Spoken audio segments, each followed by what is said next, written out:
It was a drama-filled episode Monday night with an exit that a lot of fans did not see. Sarah, who connected with Matt just last week on a one-on-one, left the show for a couple of reasons, but she shared that she felt compelled to be home with her dad, who has ALS and could have just weeks to live. But that really wasn't all that led to her decision. In fact, the drama started because Sarah stole time with Matt during a group date that she wasn't even supposed to be on. Which, of course, if you guys have watched The Bachelor, this never really goes over well with the rest of the castmates, and you can see it right there in Katie's face. They were not happy.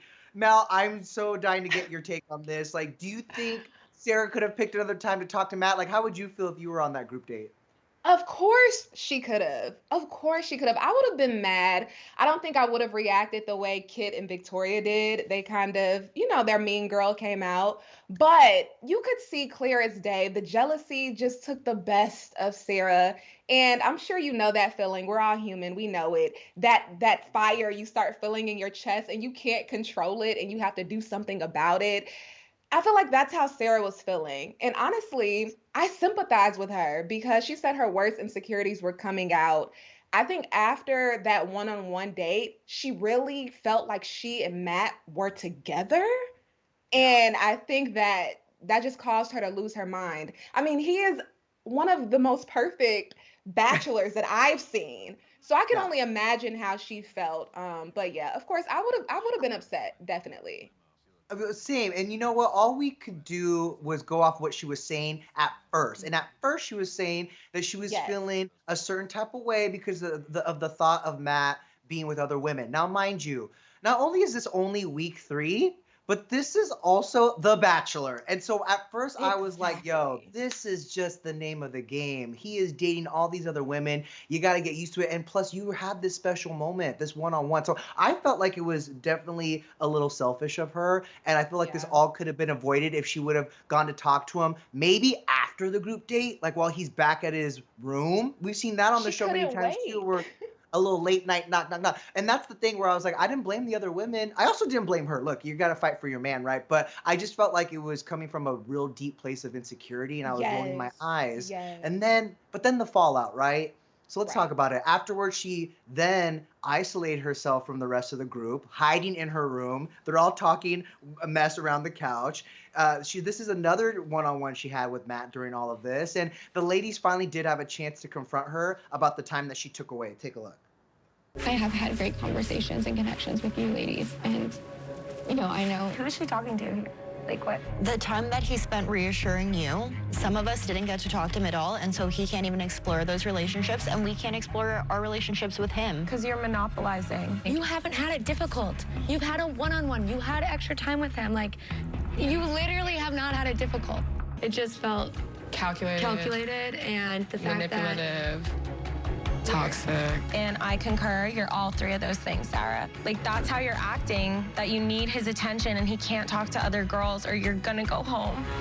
I hear you, and I want to make amends with you ladies. Like, I really sincerely burned feel. all the Why do you bridges. think that we want to make amends with you? Ooh, and that is just some of it. I feel like one of Yeah. the harshest comments was basically them saying, we're gonna make your time here a living hell now. I feel like Right. that's exactly what they were kind of alluding to. And so, what did you make of that confrontation? Do you feel like it was kind of borderline bullying? Were the ladies maybe too hard on her? Yeah, I think of course, there's some women who take advantage of the opportunity to be nasty.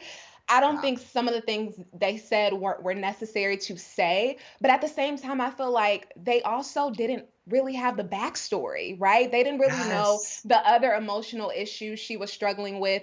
Knowing deep down inside she's here for this guy she really likes, but her dad is dealing with ALS, that affects you emotionally too. So they didn't have that awareness, but I still feel like that's no excuse for the way they came at her. They can be mad, but don't be nasty. They were nasty. Some of them, not all. I needed the backstory too, if I'm being honest. I totally forgot about what's going on with her dad because she didn't bring it up until later in the episode. But that because I do feel like she deserved to be in the hot seat. But the way they were kind of dogpiling on her, it did get a Yeah. little like oof, hard to watch. But ET's Lauren and a lot of people had opinions about this, but we went straight to the source. ET's Lauren Zima spoke with Sarah this morning about how difficult it was in that moment with the ladies confronting her and if she had any regrets. That moment when I came down, to let the women know that I was staying, and I just felt like it was a firing squad of mean comments. And I wouldn't wish that on my worst enemy. That was really hurtful, and really hurtful to watch it back now.